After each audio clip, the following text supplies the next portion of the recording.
ये देखो अभी लाइट जल रहा है तार को डालने के बाद में। अब हम डालेंगे नॉर्मल पानी पे ये तार को, बिकॉज इलेक्ट्रिसिटी जो होता है water is the best conductor.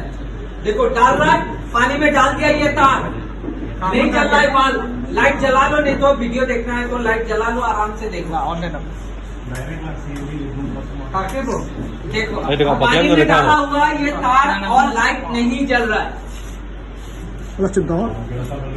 जैसे ही हम CMD डालते हैं, 1 ड्रॉप, 2 ड्रॉप, 4 ड्रॉप, 5 ड्रॉप, देखा यहाँ पे कोई कनेक्टेड नहीं है। पानी में डालने के बाद CMD ये जलना चालू हो गया। पावर देखो,